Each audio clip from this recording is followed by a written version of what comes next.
Okay, this screencast is going to be showing you how to set up a folder in Drive for Google. So once again, if you haven't seen how to log in, you might want to go back and do that and revisit that video so you can log in properly. You'll notice up here I'm logged in and I'm at Concordia because I've got my email address here, and I want to go to Drive. So once again, we come to this little grid here, which comes up with apps. Click on that and grab Drive. The Drive here is the one that you want to use. And it's linked to Concordia, and when you open this up you'll see the Concordia badge come up on the side up here, which indicates you're in the Concordia Google Drive. It belongs to you, and then you've got your Concordia account in here as well. You just need to check that this is your account. So if I look there, I've got a whole lot of other accounts that sit in here as well, and I can add accounts, but it's just good just to check that you're in the right place. Now I want to create a folder. Everything within Drive comes from does the same process. When you want to create something, you just hit the create button and it will ask you what you want to create. So here I want to create a folder. Notice I can also create all these things, but I'm going to start with a folder. I'm going to call this, I've got a maths folder already. I'm going to call this integrated learning. And I might even spell it properly, which would be even better. And then go create.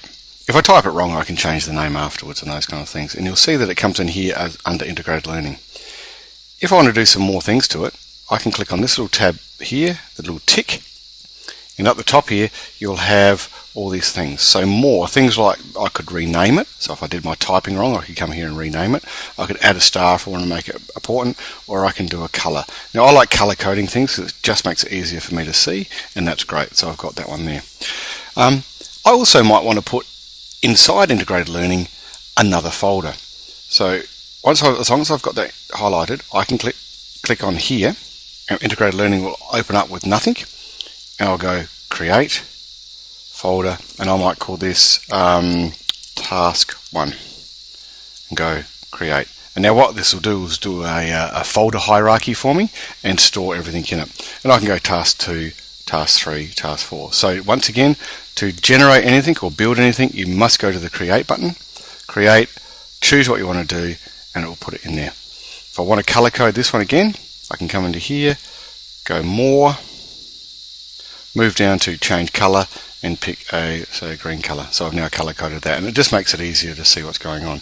When I go back to here, my main menu, under my Drive, you will see now that I've got a little arrow just here in the integrated learning, which indicates there is more than one folder in that folder. So there's some subfolders there. So if I pull that down with my little arrow there, I've just clicked on the arrow, come down, that'll be task 1 sitting there, so I can see all my other folders that sit inside that as well. And I can put folders within subfolders, and I can keep on drilling down as much as I like.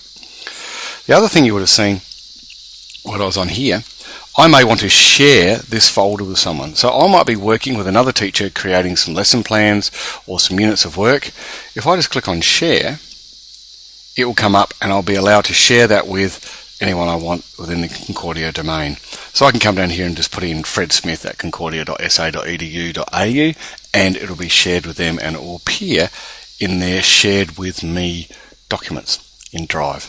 So it's a really easy way of sharing it, and it works back and forth, and it's quite good. And you can share documents and things with your students, and we'll talk about that a bit further on. So that's a really quick way of setting up your folders inside Drive, which is inside the Google account that we have for you at school.